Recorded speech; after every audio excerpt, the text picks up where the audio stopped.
Happy birthday to you. Happy birthday to you. Happy birthday, dear Movie On Up podcast. Happy birthday to you. What birthday is it, Michael? It's your 25th anniversary. It's 25th birthday, yeah. Yeah. It's 25 episodes, not 25th. But don't you do one of these once a year? Isn't that what that is? Is that how thrown off your sense of time scale is? When you get to be an actor like me, you don't spend much time at home. Therefore, I don't ever look at a calendar. Anyway, happy birthday. I'm off now because I forgot my book.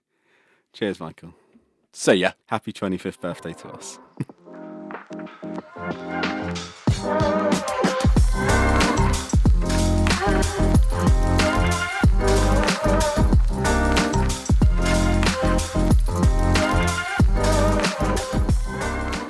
Hello and welcome back to Movie On Up, episode 25. 25, big 25. Yes.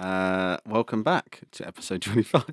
What a milestone. All right, 25, that's nearly half a year worth of episodes. Mental. We're doing well. Including the bonus episode, actually. That is half. Yeah, next week. Oh, anyone would think I'd be speaking to Michael Caine. Anyone would think that. Anyone would think we're the same person. That's really weird. Yeah, never. The impression's not that good of him, so you can't No, be. it isn't. Watch it. We didn't say who hosted this, did we? I think I forgot. No, you didn't. But the hosts, Adam Barlow. And Alfie Walker. There we go. Smooth. Smooth. It's like we've been doing this for 25 episodes. God damn it. This week we are talking about Adam caught Deadpool vs Wolverine. Is that what it's called? Deadpool and Wolverine, yeah. Deadpool and Wolverine. I'm thinking Although they definitely fight in it. Godzilla vs Kong is what I'm thinking. A new empire. Adam caught Godzilla. No! Godzilla times Wolverine. Adam caught Deadpool and Wolverine. The Frozen Empire. on the premiere night, which is cool.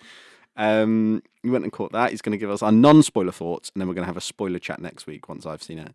Adam also caught Twisters. I didn't. I've been very busy. But I did manage to watch The Bear Season 3. So we've got a couple of things to speak about. And we're also going to do some news, and we even have a little Q&A at the end. How about that? Yes. Very exciting. From the listeners, the lovely listeners. From all three of them. Hey, that fan base, they're loyal. I mean, we they're could loyal. go to war with them. Yeah. Let's dig some trenches outside BU. Be fine. Okay, let's start with some news. We have got probably the biggest headline. This actually came out last Wednesday, I think. But from Empire Magazine, the Russo brothers are in early talks to direct Avengers 5 and Avengers Secret Wars for Marvel. I think this is very good news. I think it's also great. It's, I think, very predictable.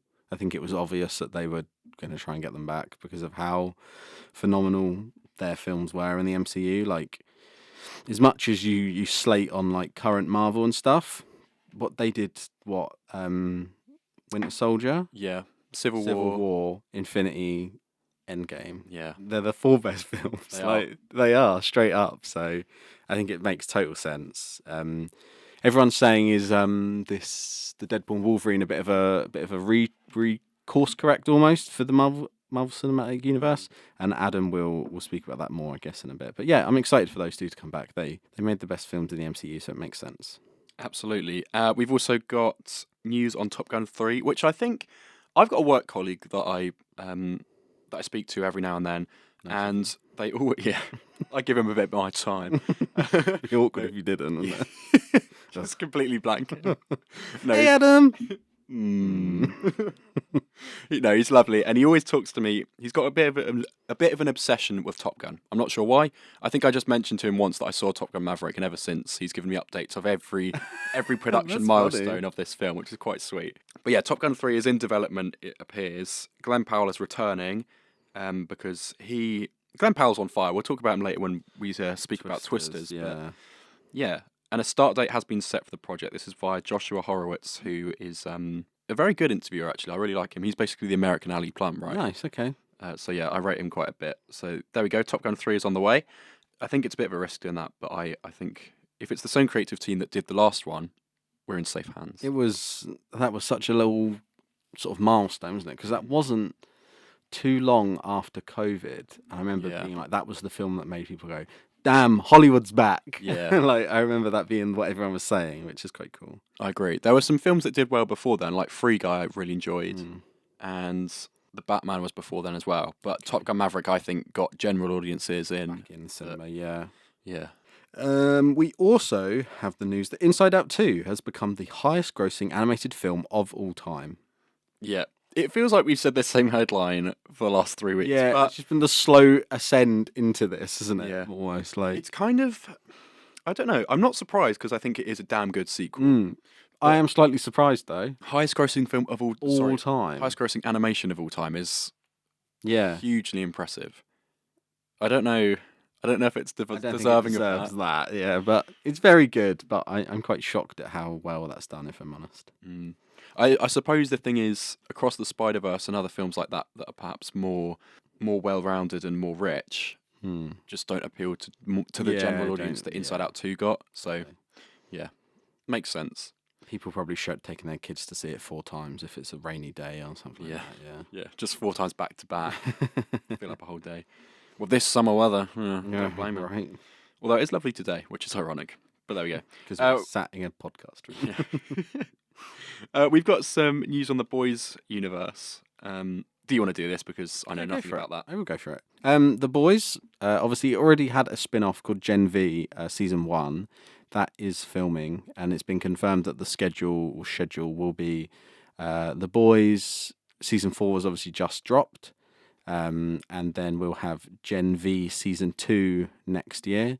And then we'll have Season 5, which is going to be the final season of The Boys in 2026. And then they're also doing The Boys Mexico, and it's going to be actually in Mexican, like a foreign language TV show.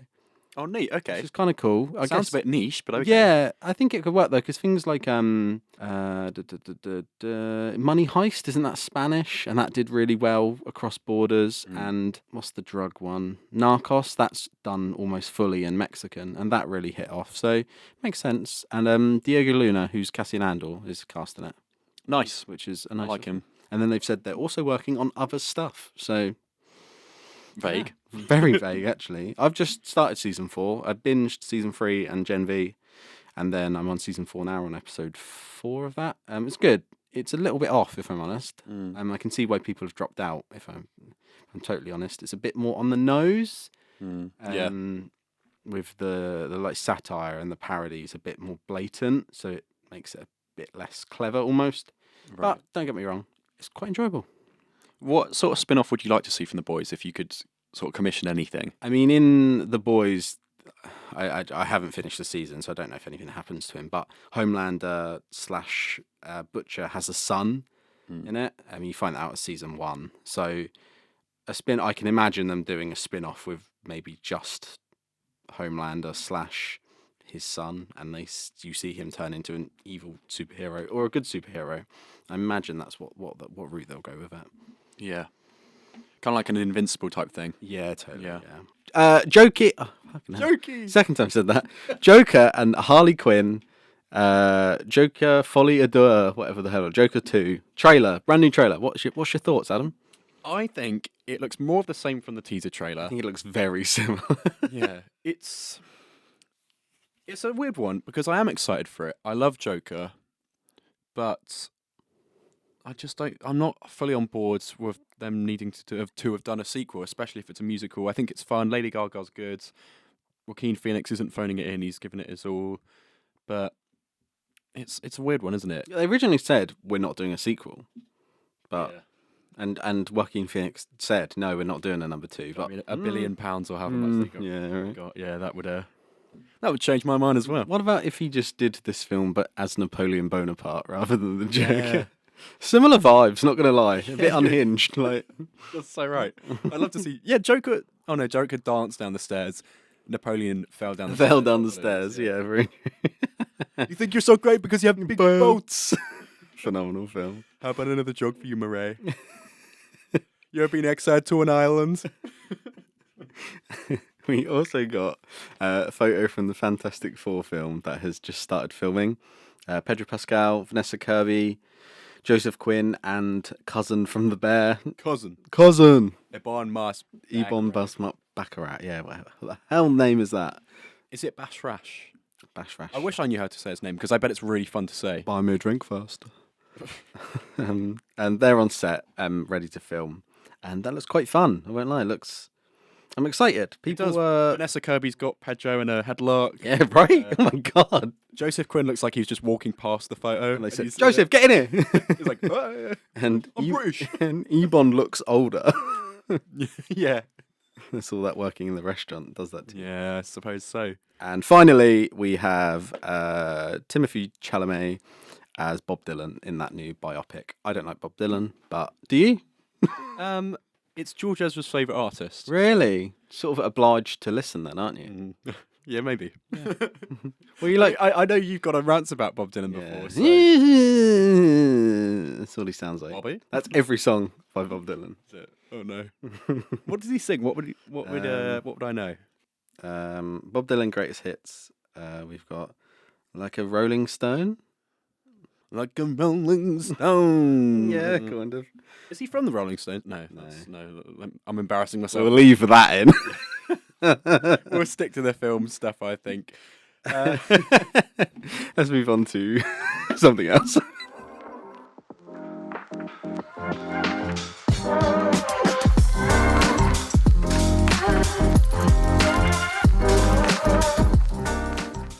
You spin my hair round like a twister. Thank you. We talking about twisters. Wow. Adam's going to talk about his experience going to the red carpet, see some familiar celebrity faces. Yeah. And then he's also going to talk about the film. Go for it, Adam. So I entered a little ballot on Instagram. And unfortunately, you were working, so you couldn't join. I was in a different country. Oh, yes. Yeah, that's it. Yeah. Went on holiday. How about that? Slacking off the podcast. But I mean, hey, it bit you in the bum in the end because you had a delayed flight. And I True. think that's what you get for missing a premiere. Missing a premiere, yeah. So that's true. law, actually. So let me just get up the cast. But it stars Glenn Powell, of course, Daisy Edgar-Jones, who I'm a big fan of, who you'll probably recognise from Fresh, from Where the Crawdads Sing, from Normal People, loads of stuff. She's been in lots recently. Very, very good actress. You've got the guy from Hamilton, and he did In the Heights as well. I'm blanking on his name. Hang on, let me check. Anthony Ramos. Yes, that's He's him. great. You've also got David Corenswet in there, new Superman, in a fairly small role, but he is just playing a bully, basically. He's really unlikable in this movie, but I'm hoping that Superman is more friendly when he takes on that role. I'm sure he'll change his acting. You've got Katie O'Brien in there as well from Andor. Sorry, not Andor. From The Mandalorian. Darren McCormack's in there as well. And also James Paxton, who is the son of Bill Paxton. Jeremy Paxton. Jeremy Paxton. British journalist. No, Bill Paxton, who was in the first Twister film from 1996. So this is a bit of a weird blend, essentially, between a legacy sequel and a reboot. So it has maybe 2 or 3 references to the old film, but it's essentially the same plot where they're trying to stop a Twister, right? I'll come clean. I have somehow, via the magic of watched the first half hour this morning. What, of Twisters? Yes. Okay, well, give me your thoughts on the first half hour. That's what I mean. I started watching it because I was like, shit, I was meant to watch this for the podcast. But I've been too busy packing up because we're moving tomorrow. And I was like, oh, no, I can watch the first half hour. So let me just say my brief thoughts on that first half hour. Yeah, go on then. It gives me super Ghostbusters Afterlife vibes, especially that opening scene. Yeah. Like, really gives me, like, you said about the Legacy sequel and about, like, a reboot. It gives me that and that vibe where it felt like Ghostbusters Afterlife. That opening scene where they're in the, what's the car called? Dorothy. Yeah. Because it's the original one, isn't it's it? all Yeah. It's all the names of Wizard of Oz. Yeah. But I thought the opening scene was really good. I just didn't have time to finish it before recording this, but I'm going to finish it later today. But I think it gave real Ghostbusters Afterlife vibes, especially with, I thought the girl was the one from Ghostbusters.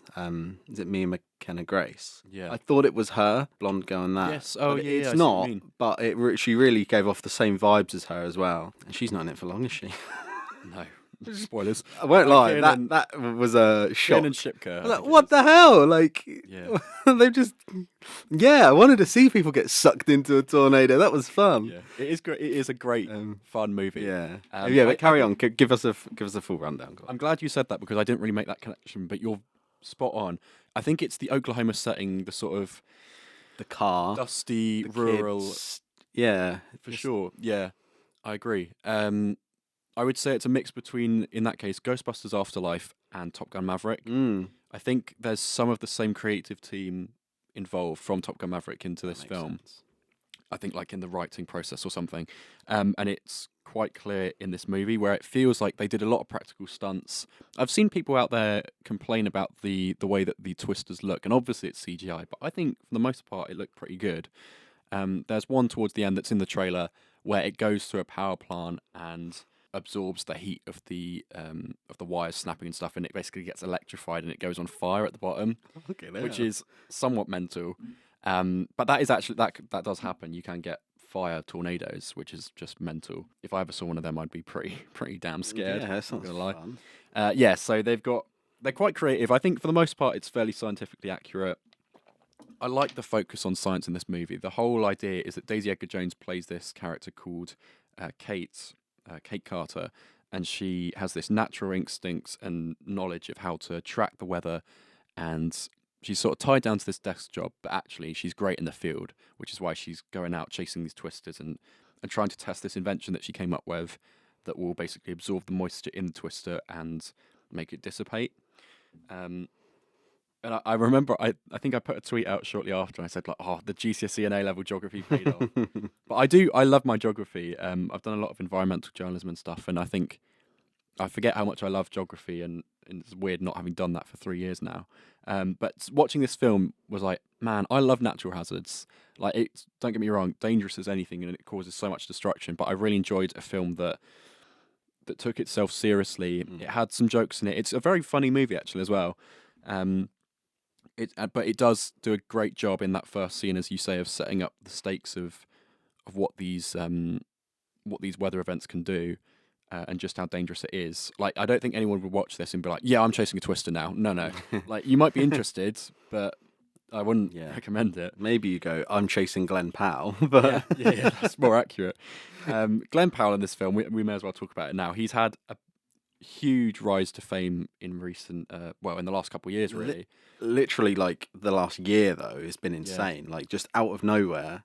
I thought he was great in Top Gun Maverick. If I'm honest, I didn't remember Click. his name Yeah, from that same. though, and it wasn't until Anyone But You, and I was like, that's the guy that was in Top Gun Maverick. And then since January of this year, he's then been in Hitman and he's been in this. Yeah, and It feels like he's been around more, but he's done a lot of press stuff. He's always on my TikTok For You page and stuff. No, same. It's very much in the same vein as like Pedro Pascal, Paul Mescal. Like just within a year, they've just gone from like hot thing to hot thing to hot thing, and they're just they're the moment kind of thing. Yeah, And you do run the risk of over like saturation, which I would worry about with Pedro. I think that's what people are worried about with like Fantastic Four. Is like, oh, this is too much now. Gladiator 2. Gladiator 2, yeah. Same with Paul Mescal. It's exactly the same, isn't it? But because I think Glenn Powell is in.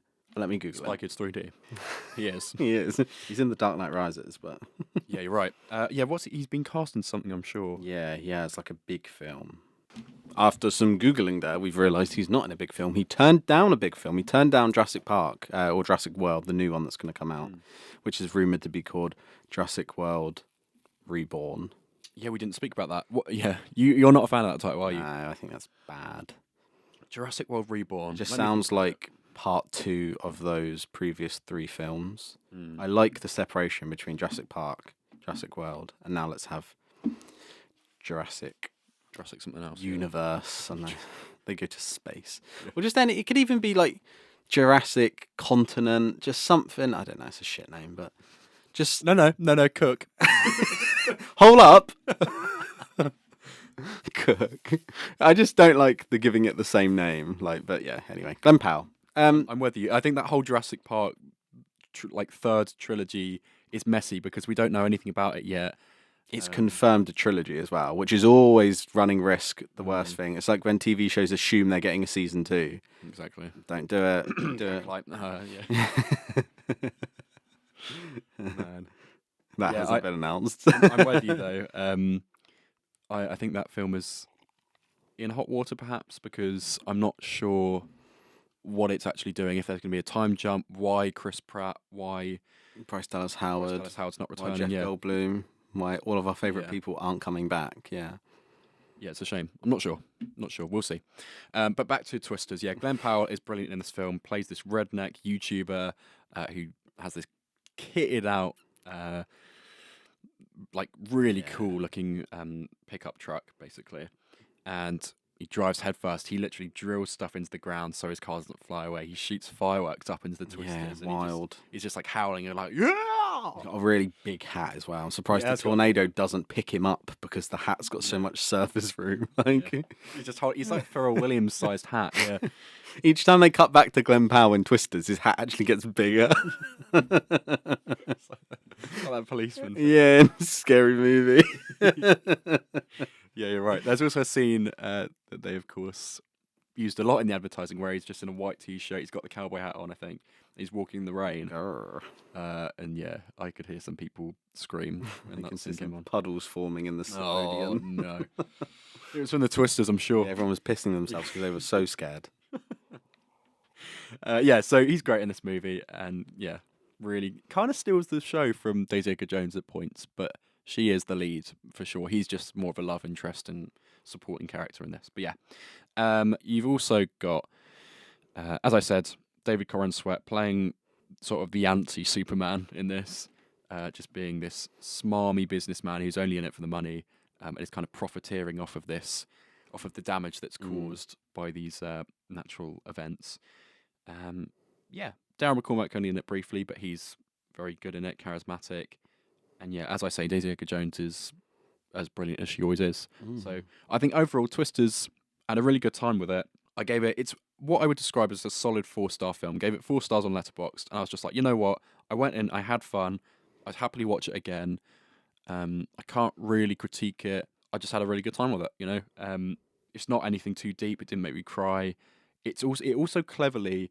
And I think Steven Spielberg had a hand in producing this as well. Yeah, he did, which is lovely. And it was him who suggested to cut out the final kiss in it, between Daisy Edgar-Jones and Glenn Powell.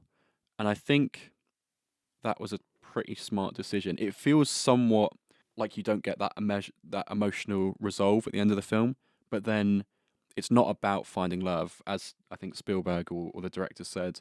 It's a film about chasing your dream and, you know, and about intelligence and sort of self-confidence and things like that. And for that, I really appreciate it. It does feel different because of it. He knows what he's doing, bro. Spielberg does. I'm glad they listened to him because he knows what he's doing. Yeah.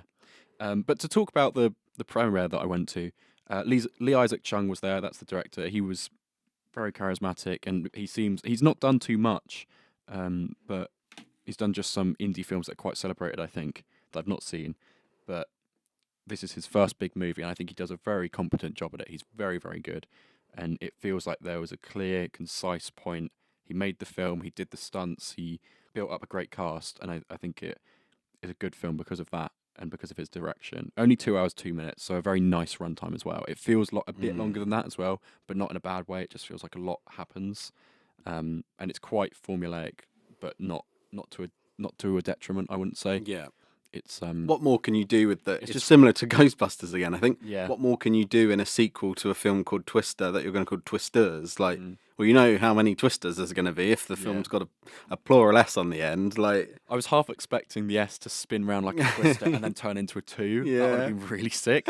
But I guarantee you they tried that. Yeah. We're like, and Spielberg went, no. I'm not putting my name on this. We're going to need a bigger poster. We're going to need a bigger Twister. There must have been some sort of reference to that. There has to be. I didn't pick up on anything, but I'm sure there is. Yeah, all of his films, there's got to be some kind of reference to at least a couple of them. Yeah, for sure. But as I say, the premiere was really nice. We went along, didn't get to actually watch the film, but this was a couple weeks ago. Travelled up with my youngest brother, Harvey, and we saw Daisy Edgar-Jones, Glenn Powell, Anthony Ramos, And I got a photo with one of the cast members as well, who I wanted to give a shout out to because he was really nice, really lovely. He's been in The Crown and he's been in Downton Abbey as well, I believe. But he's called Harry Haddon Payton, who I've not seen in anything myself, but he was just very British, sort of middle upper class bloke that was just really friendly. Like he had a massive smile in this photo that I've got. I think I put it on the you post. It's sick. It's like... But he's only got a small role in it. He plays this guy called Ben. He's this British journalist who travels over from London, and he's this brilliant comic relief in the film. And given that we've done a journalism course, that also helped me to connect to this character. And also, I got this photo of him, so I kind of knew the actor. But I really loved every scene that this guy was in, and I hope to see him in more stuff. He's just playing this really niche role, but he does it so well, and it is really funny. I didn't even click. He has a huge role in The Crown. Who does he play? Martin Charteris. It's like the Queen's PA, basically. Oh wow, okay. Like chief of staff, sorry, as in like staff of the house. Yeah, he's got a huge role in the first 2 seasons of The Crown. Oh, amazing. Yeah, that's cool. Didn't even click that. That's neat. Well, yeah, I'd love to see him in more stuff because I think he does a great job in this. And there's a moment, I think the one bit that was a bit like, ooh, that's a bit forced of all the film, was when in the final scenario, he picks up his camera to go and take photos, but then there's people getting sucked up and they're like clinging onto stuff. And there's just a split moment, like one tiny shot where he picks it up. He has like a worried face on his look. And then he puts the camera down and goes to help the people. Oh, what a man. What a gen. What a journalist. I mean, he knows when to stop. Let's be honest, real journalists would not put their camera down. Yep. Matey from the Echo would be... Scream a bit louder. Yeah. I that did make me chuckle to myself. But other than that, I think it's lots of fun. Definitely, it's just a crowd-pleasing summer blockbuster. If you're not into Marvel, then Twisters is what you're going to see this summer. And I think it would be a really fun double bill, actually, to do Deadpool Wolverine and Twisters. That would be a great day at the cinema.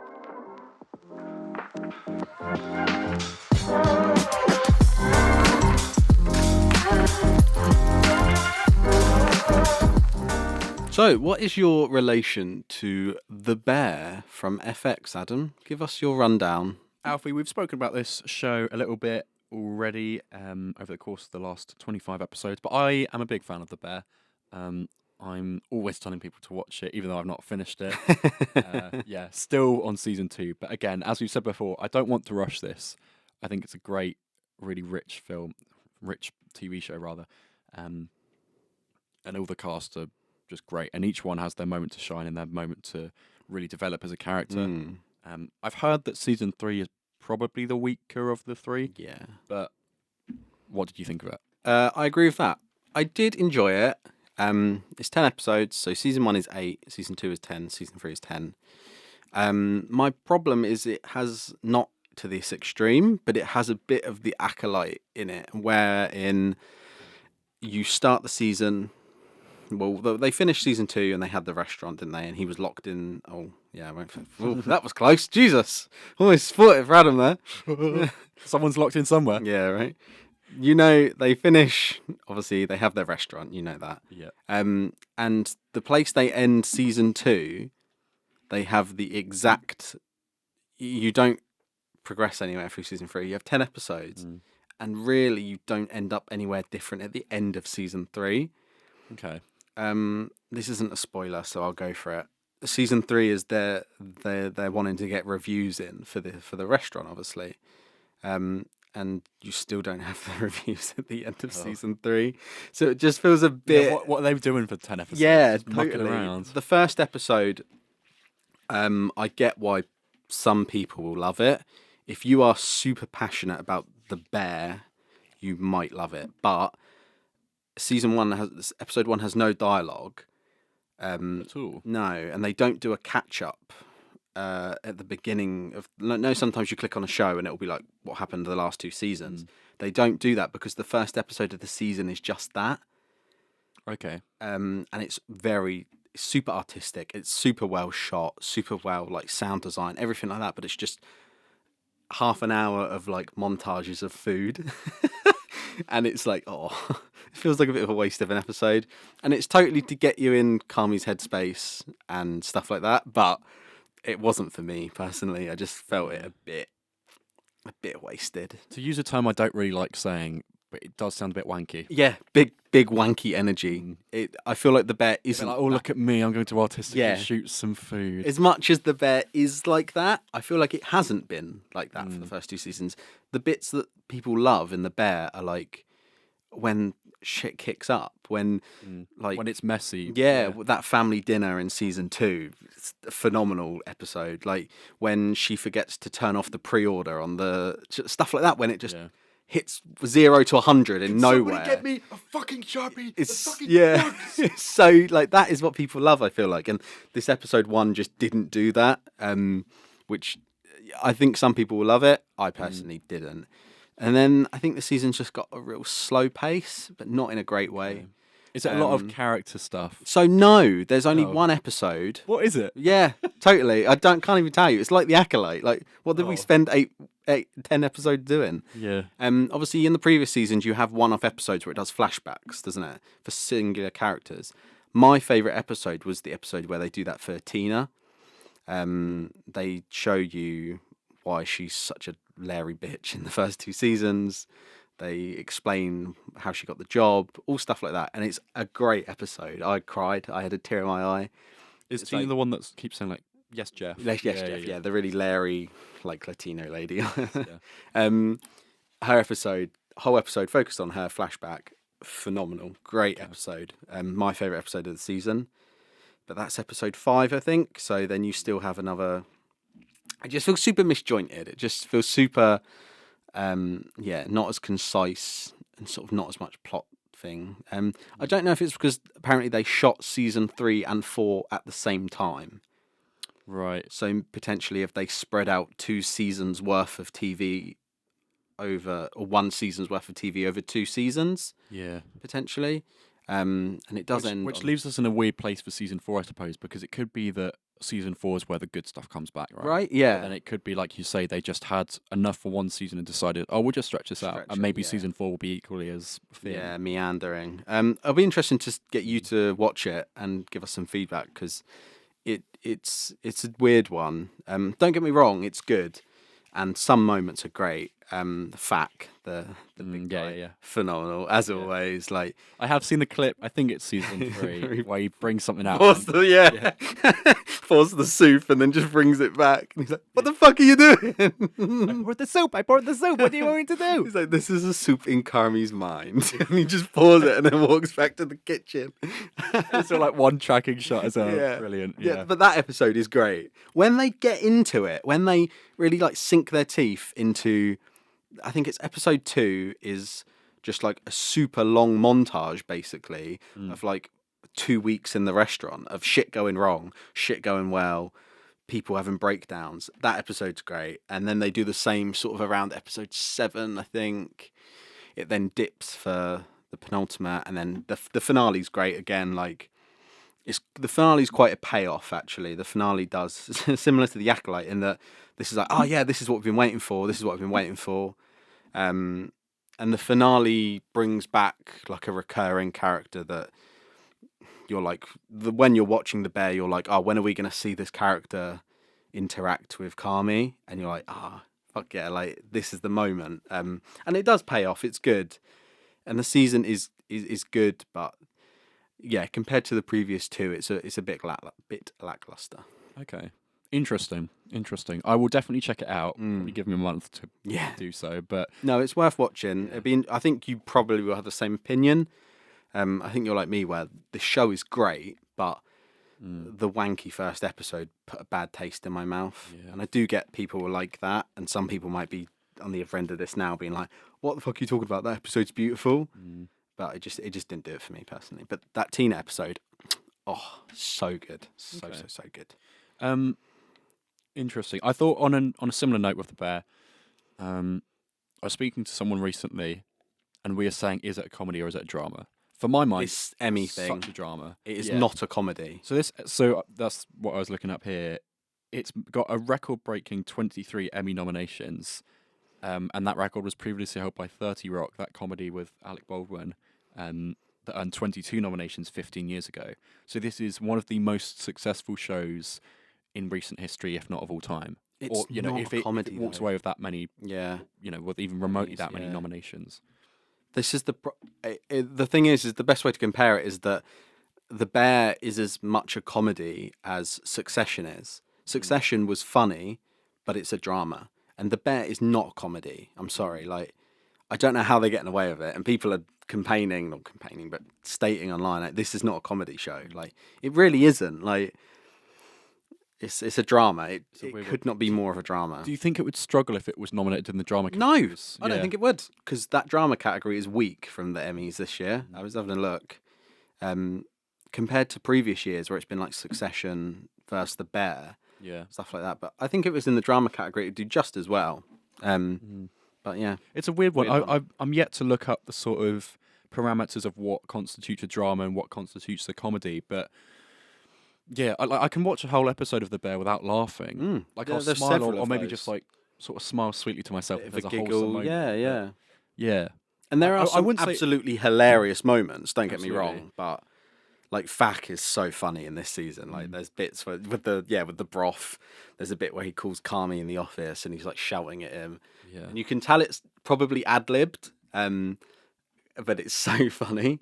And you're like, yeah, this is funny, but it's not comedy. I mean, even with the Christmas episode, that is a dark episode, all yeah. things told. But I mean, I did find myself laughing quite a bit in that episode because I see bits of people I know and I kind of love the drama of it. So I just start like giggling to myself because it's so like, oh, this It's is almost such a the mess. like nervous laughter of it as well, though. Like when she crashes the car into the house, which I completely forgot about. Like that's like you're smiling out of like, what the fuck? Like, Yeah, and the episode just ends. You're like, okay, what have I just seen? yeah, what is this past half hour? No, it's a super good series, and I couldn't recommend it more. The stress you feel when watching it's insane. How a show is so real.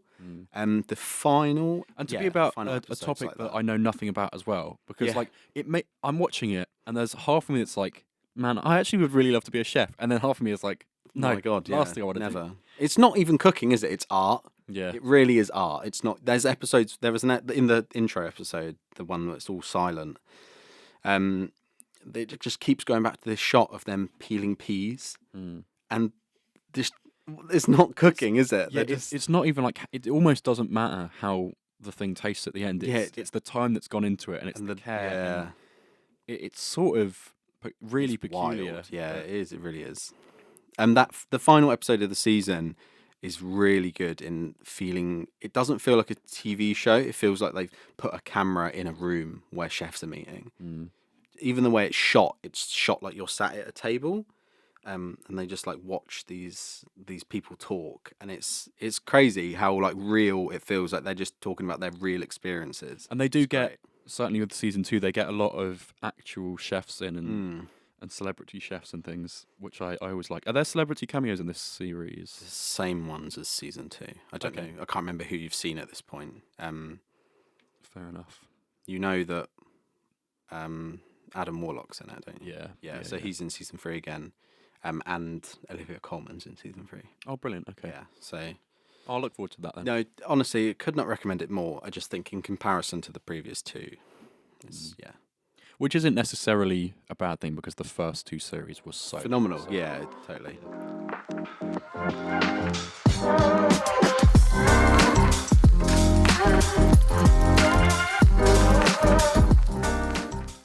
See, my mic change was actually quite fitting because I'm now on a red mic. You're on a yellow mic.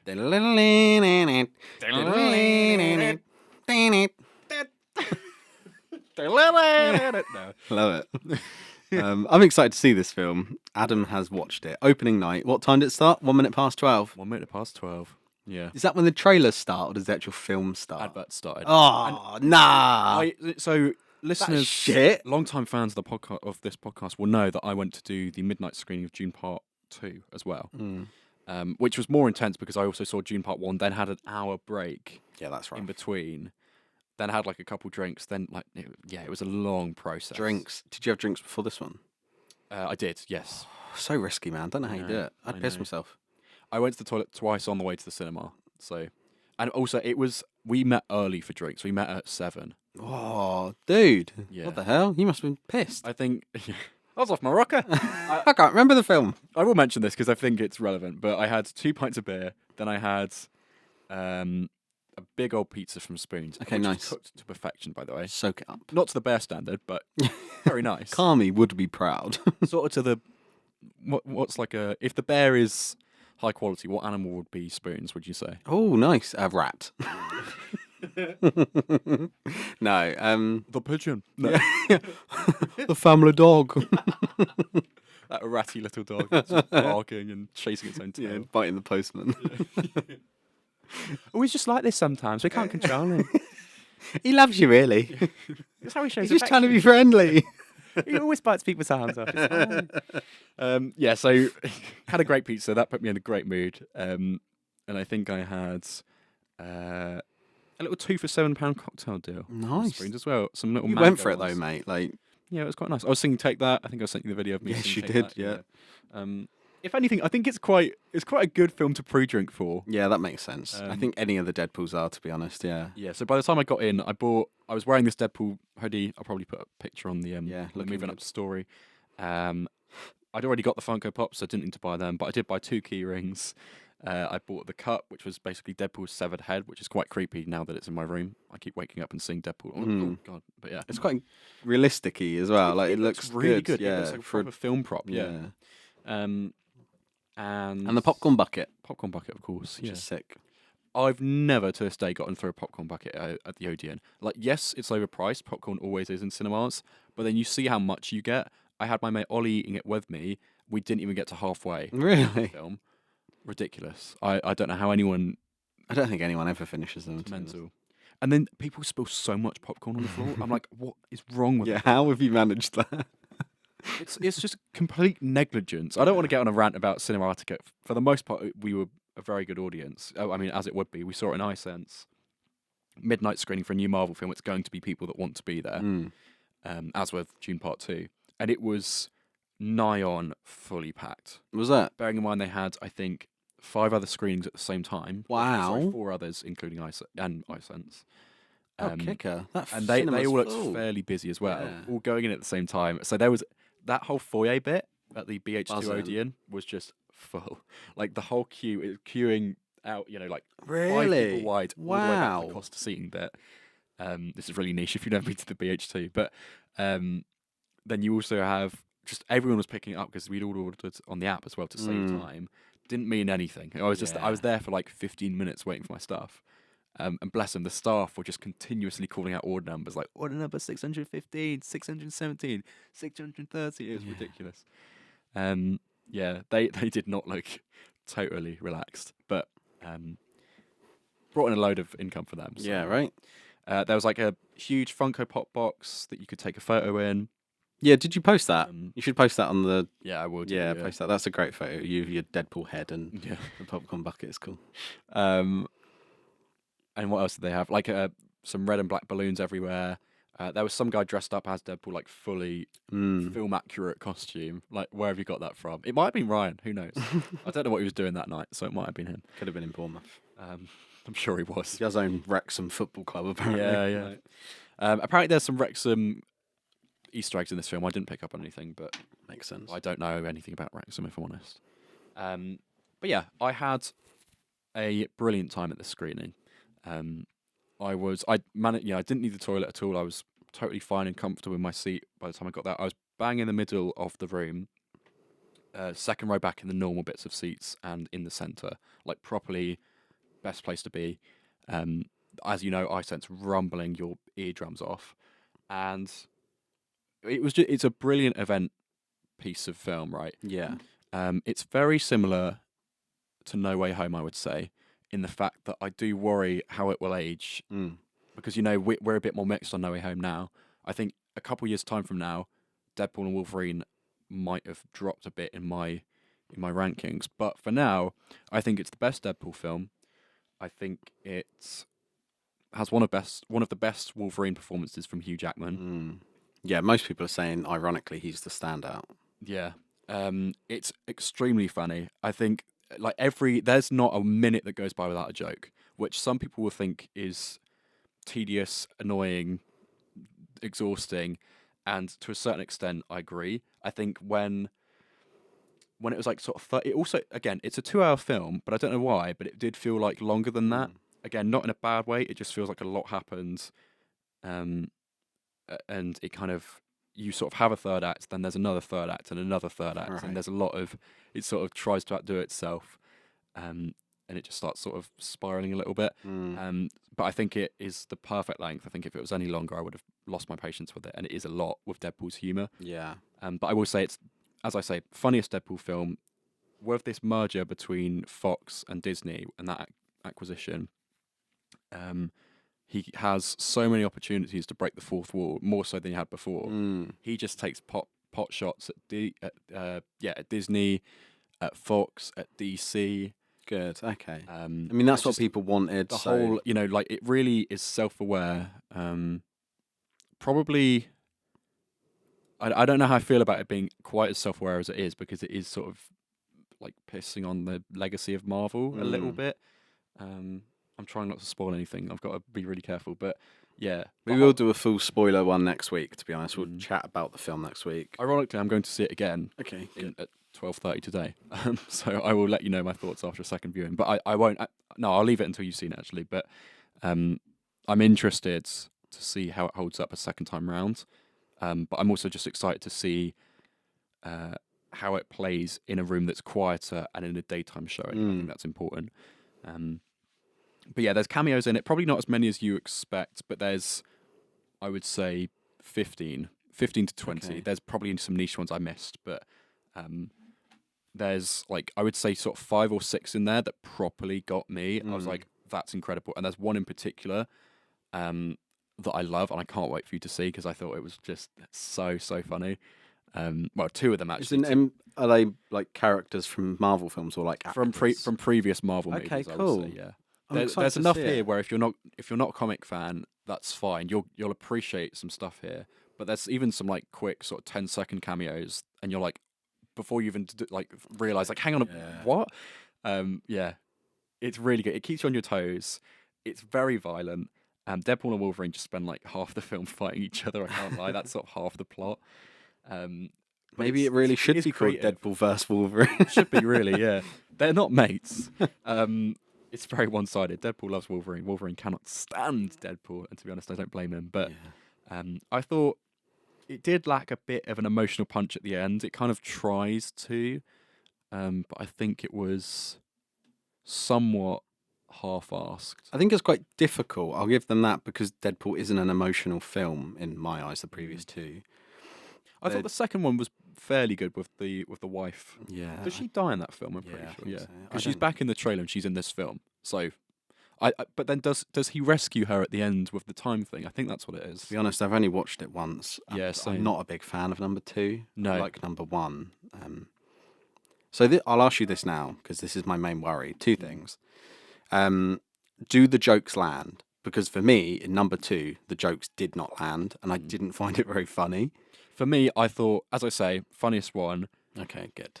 But partially because it's so dense with jokes. I think there's some that I'm interested to hear your thoughts on, particularly in the last third of the film. It feels like they try and push the envelope a bit more, and they say a few jokes that kind of made me wince, that I thought, it sounds very Gen Z, but I was a little bit like, ooh, I don't think you can say that. Really? Okay, Yeah. I'm excited. There's some stuff in it that's, I'm like, oh, I don't. Yeah, I wasn't a huge fan of pushing it a some of the bit stuff they much, said. maybe. Yeah. I won't say it because I think it's Yeah.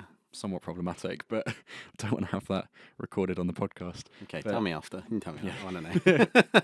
But yeah, I'm excited to see what you think of it, and I had a great time with it. And I think it's one of those films where, it's not necessarily it's not high art, it's not the bear, it's just you go along, you buy the merch, you get hyped for it, you have a great time. So it's a summer blockbuster, yeah. Buy it on DVD, buy the Blu-ray or whatever.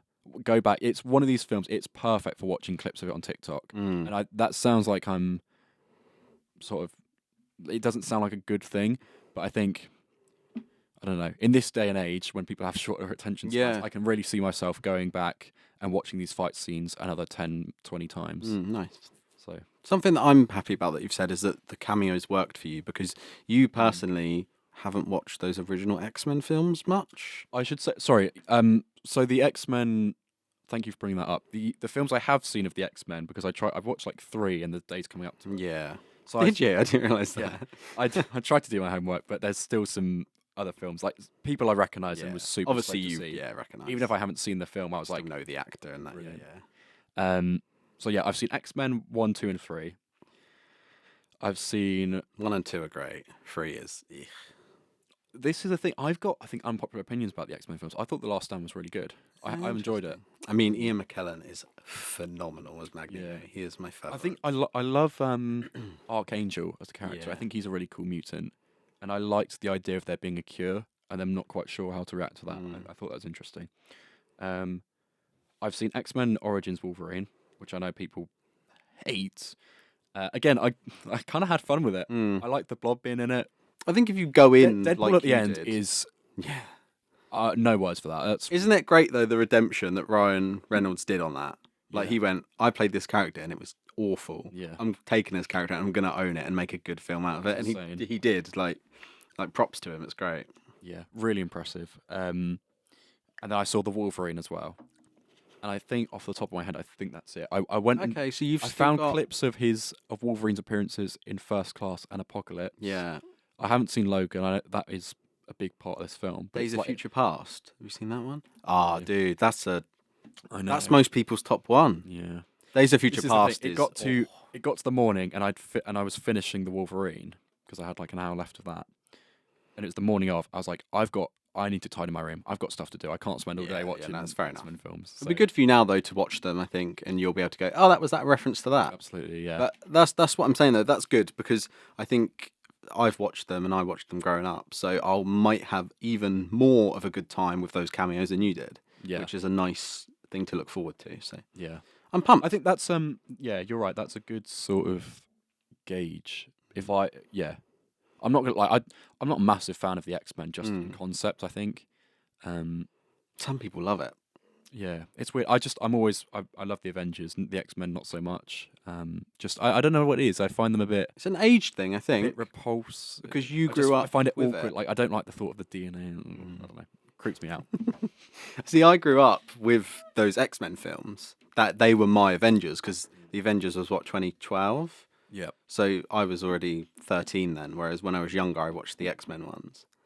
Whereas Yeah. you hit the Avengers ones when you were younger. So then you've grown up with them. But I'm really glad you said that because if you've had a good time with this film, I imagine I'll love the cameos even more. So Yeah. I'm pumped to go see this, They mate. stick around as well for a decent amount of time. Nice. Like they're supporting characters. Better than the cameos in Multiverse of Madness. Infinitely. Okay, that's great. I would say some of the cameos are of the same level, but they don't get killed in like 5 minutes. They're there Perfect. for like 20, Oh, so cool. 20, 25 minutes. Yeah. I'm pumped. Good.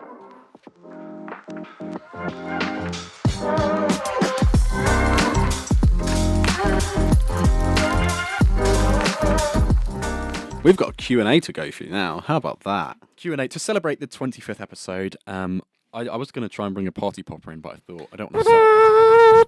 Yeah, that'll work. Have we got the applause sound effect? Oh my god, press it, go on. Wait.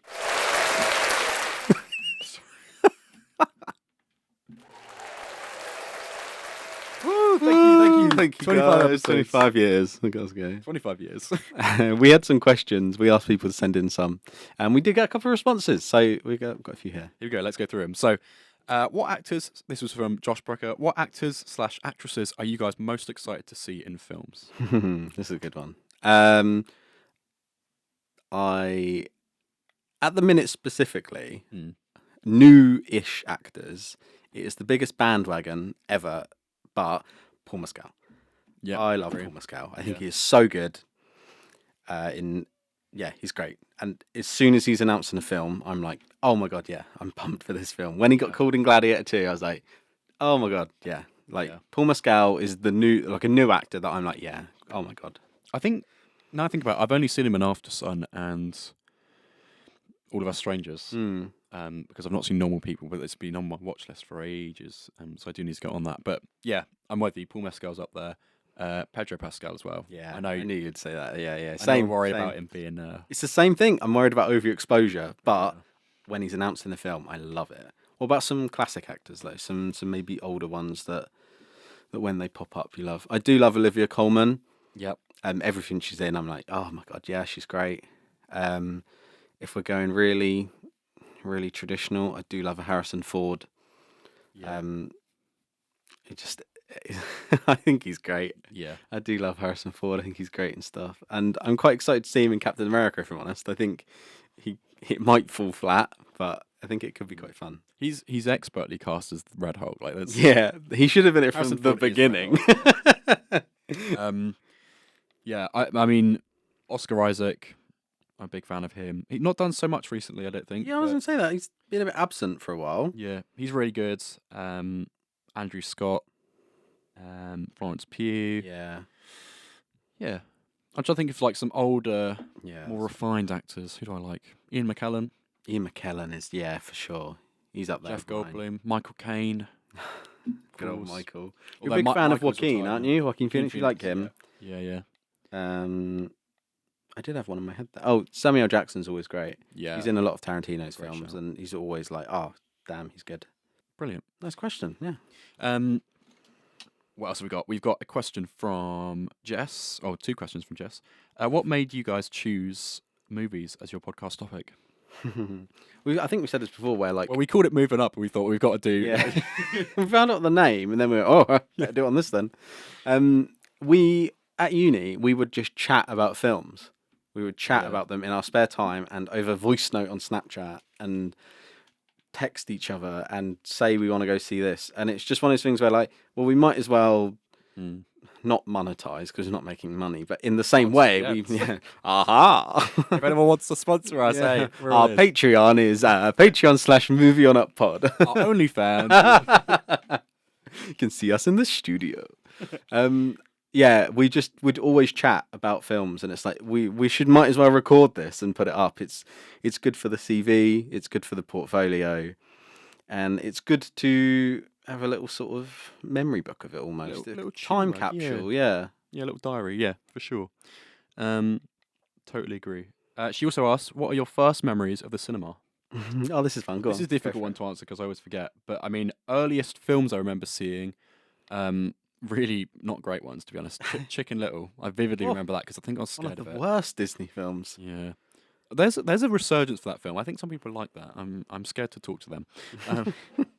Wall-E, I remember loving that. I remember my dad took me to possibly Toys R Us afterwards, and we bought a little Wall-E toy where you could put in the rubbish box, the rubbish compact little cubes, yeah, and like you could put it in, and then he'd like drop it out the back, and and you can move the eyes, and he was like holding a little plant. It was so cute. It was just like a really small toy, but I remember loving that, and I just took that with me everywhere I went for the next like 2 months. I'm pretty sure I lost it, or it brought I think an arm broke off or something. I was gutted, but I loved Wall-E for that reason. Is always up there with Top some of my Pixars. favourite Nice. Pixar films, and like I remember like some films I really campaigned for my parents to go and take me to was Madagascar 2. Yeah. I love the Madagascar films. Cars 2 I had an obsession with. Johnny English Reborn because I really liked Mr. Bean growing up, and a bit of a deep cut as well. That one with Hugh Grant, the I think it's Aardman. Flushed Away. No, Pirates. Oh. Yeah. Pirates and Adventure with Scientists. or Yeah, I something. know Yeah. what you mean. Bizarre film, but I really remember loving that trailer, and I really enjoyed that film. Yeah. My first film I ever saw at cinema was Monsters Inc. Nice, At great Grand, film. 4 years old, and still to that day is one of my absolute favourite Disney films. Love Monsters Inc. It's just one that my brother loves it as well, which is nice. It's kind of a bit legacy almost, but he puts it on and we'll like laugh and laugh at it every time, no matter the jokes. And Yeah, sure, get rid of it. yeah, that was my first film at 4 years old. I have really vivid memories of Cars, the first Cars film. I went to Disneyland Paris and we watched it there, I believe. In Disneyland Paris, they had a cinema, and we watched it in the Disneyland Paris theme park when that came out. That was literally just out. Cars gets a lot of shtick, but I will say I'm a fan, man. the needle drops in that film. Like when he's in the trailer, just psyching himself up at the beginning, where it's like I loses for breakfast, and he's got like, "I'm American made." It's so somehow." good. Oh, I my love gosh. it. Yeah. It's a great film. I get Cars 2 gets a hard time. I kind of like it as well, mate. Like, it's just nostalgia. I know that, but Yeah. Lilo and Stitch as well. That is my favorite Disney film. I never knew that. Yeah, that's my favorite Disney film, man. It always is a toss up, to be honest. Like Monsters Inc., Lilo and Stitch, Hercules, they all sort of Yeah. Oh, top Hercules, three. yeah. But yeah, Lilo and Stitch is the one. Just so nostalgic for me with the music and the setting and how beautiful the watercolors are in that film. Oh, and then also Return of the Jedi. I remember coming home from school every single day and putting on Return of the Jedi and watching the Jabba's Palace bit and turning it off. Just watching that whole segment. You were there in 1983. I was, yeah, in the cinema. And then watching Revenge of the Sith in the cinema as well. Yeah. Loving General Grievous. That's one of my key How old film were you? memories. Would you have been for that 2005? Oh, 6 years old. So a nice age for Star Wars there, actually. Yeah. Like that's a good. I think I got my first ever Lego set was this speeder bike with Anakin on and the Tusken Raiders from Attack of the Clones, where he slaughters them all. Yeah. That was my first ever Lego set. Yeah, right. How did Lego make that as a set? Like, where the Tusken Raiders sexually assault his mum, The women and the children too. and Lego made a set of that. What's that about? And that was my first ever Lego set. So then I remember buying that set before seeing Star Wars, and then watching Attack of the Clones, and then pretty soon after going to see Revenge of the Sith. It is so bizarre. We've spoken about it before. How Lego informs our taste in film. For It's really sure. weird.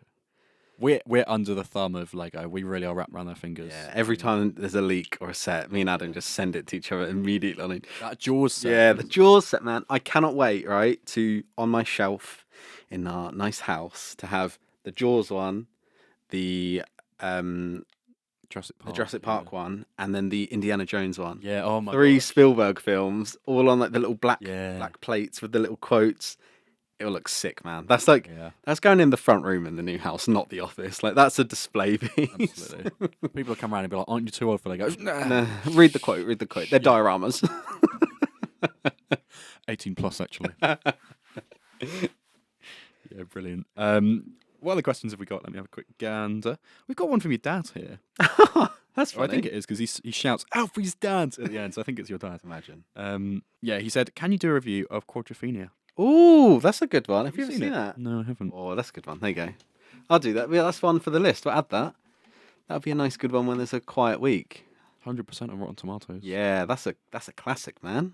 Okay. I've seen it. I haven't seen it in a while though. I've seen it maybe what do we reckon? Probably like 10 years ago, maybe longer. So that's like a nice British culture film. Is That it is. about like biking? So it's about the whole mod versus rockers thing.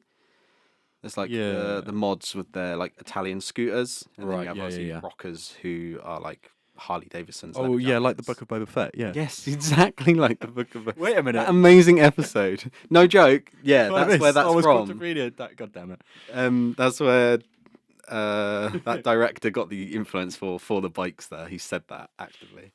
No, that's a good idea. We'll do that as a review. I love it. Great show. And then finally, we've got one from, I think it's Georgia. I could be wrong. They asked, "How did you get the idea of starting a movie-based podcast?" And also, I find you guys hilarious. Oh my god, a fan. Just to pick up on that, I find you guys hilarious. Yeah, right. Let's really thank you very emphasise on that. much. Yeah, we've sort of already said, but it just felt like the Natural thing to do. Yeah, for sure. We'd waste time chatting and chatting and Yeah. chatting and like. If anything, it's long overdue because we were saying since like second term Yeah. of first year, like we should do a film podcast. Then we were like, nah, we'll get. Yeah, we only started in third year, right? yeah, yeah. halfway through third year as well. My god, we should have done this ages ago, Yeah. mate. We That's would have been right. famous by now. Yeah, well, there's a rebrand on the horizon, guys. Mm-hmm. We're taking photos for it next week. So. Swirls moustache. Charles Moustache intrinsically. I've got a question for you, Adam. Oh, go on. If you could pick 3 people to Mm. have dinner with, anyone in the world, they can be dead or alive. They won't be dead when you eat with them, obviously. Yeah, that would be weird. Who would you pick? Like actors. Actors, musicians, anyone. Just go for it. 3 people. Oh my god. I can tell you mine off the bat. Steven Spielberg, Okay. David Bowie, Yeah.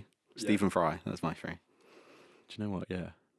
Yours would obviously be George Ezra. That's a great show. Well, I was just thinking, yeah, George Ezra. What film director? I think he'd have a great pint. You know, like, love a pint. What did you do? Director. I did Random Person, Director, Stephen actor, Fry. music. Yeah, Stephen Fry. Yeah, you're right. Because I originally would say like George Lucas, but I don't think he'd be very fun. Whereas Spielberg, I think, yeah, like You know what? I'm going to follow the same structure as you then. George Ezra for musician. I'm going to go Rowan Atkinson. So similar to yeah, Stephen Fry. Fry. Yeah, that is cool. That's a nice little synergy there. And then probably Steven Spielberg. Like he could come to yours and then after Nip over for afters at mine. Yeah, definitely. Dessert at Adams. Yeah, A pint at Adams. Is that a little Baileys and creams? Lovely. Brilliant. Well, always a pleasure. Never a chore. Never a chore. If I That don't was see you episode- through the week, I'll see you through the window. For an half an hour. That was episode 25. Hope you enjoyed. Yeah. You can get in touch with the show by going to TikTok. Our @ is Moving Up. You can go to Instagram. Our handle is @MovingUpPod. Or you can get in contact over email. Our email is movinguppod@gmail.com. Oh, smashed it, mate. Smashed it. 3. Oh. Pow, pow, Pow, pow, pow. Boom, boom, boom. Badger, badger, badger. Budger. What a niche reference. Next week, we're going to be talking about Deadpool and Wolverine spoiler talk. I want to talk about that. All spoilers. That'll all be the a cameos. lovely episode where we can chat all about the cameos, all about the plot. All about the offensive jokes. Yeah, and yeah, tell me that in a second. And then that is, I think, the only film, but we'll find something else to talk about. Yeah, Of course. maybe Quadrophenia. Maybe Quadrophenia. Maybe that Nick Cage film that we said we'd review, which we Yeah. didn't. It's not on Amazon Prime. Sorry, I got that wrong. You have to get like a subscription Buy to it. MGM or something. You can give a free subscription though, I think. And then it automatically renews. Yeah, and, after 2 days I looked. and then you're caught in for life. Yeah, you can never escape MGM. The lion just grabs you by the head. Yeah. Thank you for listening today. See you next week. Catch you in the next one. Bye-bye.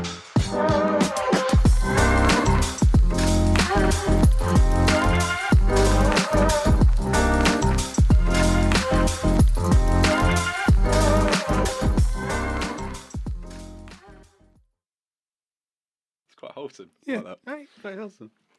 Bless him. Thank good on him for popping in, eh? Yeah, fucking freak.